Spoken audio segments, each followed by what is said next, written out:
What's up, everybody? Welcome back to the channel. If this is your first time here, make sure you go ahead and hit that subscribe button and click that notification bell as well so you get all our lives when we go live on every Tuesday with the whole panel.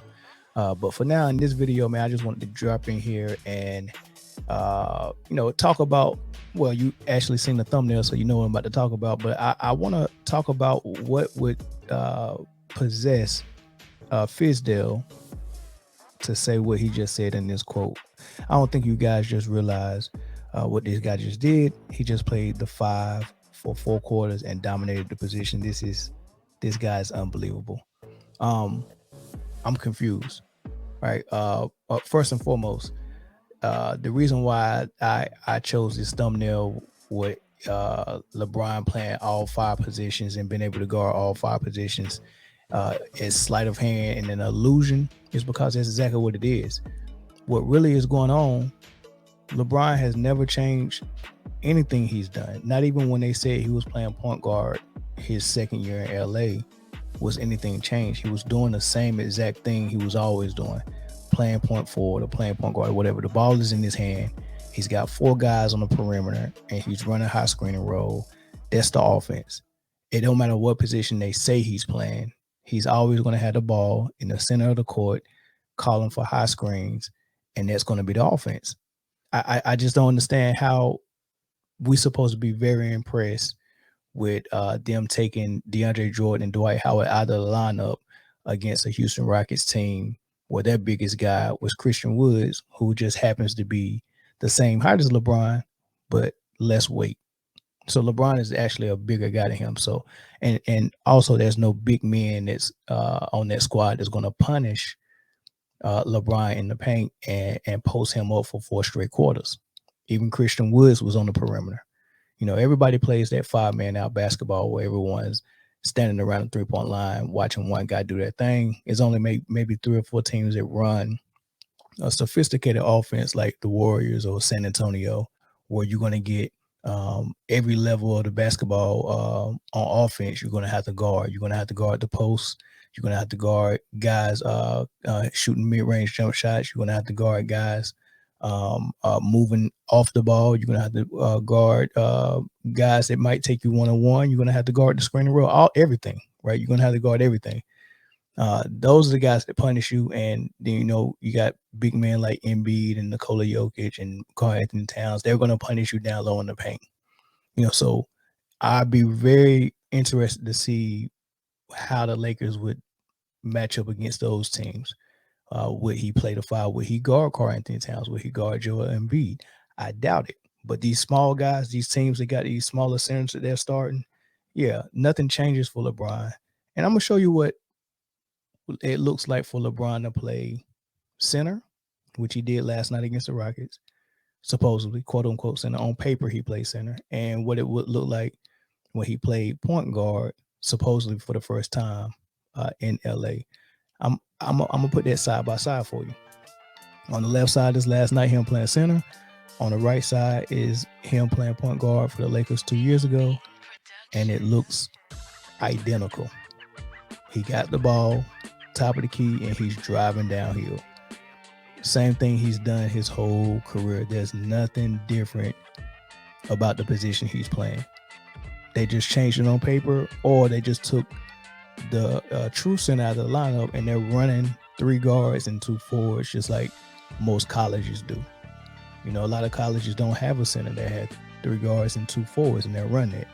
That doesn't mean someone's playing center. That doesn't mean all of a sudden we got to be impressed because there's no Shaq to guard. There's no Nikola Jokic on the court that he's guarding. All right. And then he's not going down low and banging for 4 quarters. He's playing the exact same position he's always played, which is point forward. I mean, it's no difference. So there's a lot of guys running around here impressed, and I can't believe a professional like David Fizdale, but I kind of can believe it because, I speak fluent Bron-language, and this is Bron-language 101. This is fan media, media and media fanboys bumping up LeBron James and saying all these things that doesn't even make sense or it doesn't just apply to LeBron. You know, am I supposed to be impressed that the Rockets traded Clint Capella and put PJ Tucker at center? No, I think we all frowned upon it. Why would you get rid of this big man that was working so well with James Harden just so you can open up the floor for Westbrook because he can't operate with a man or a big man in the middle, right? Which is kind of what they're doing here with the Lakers. Westbrook is there just like he was with the Rockets.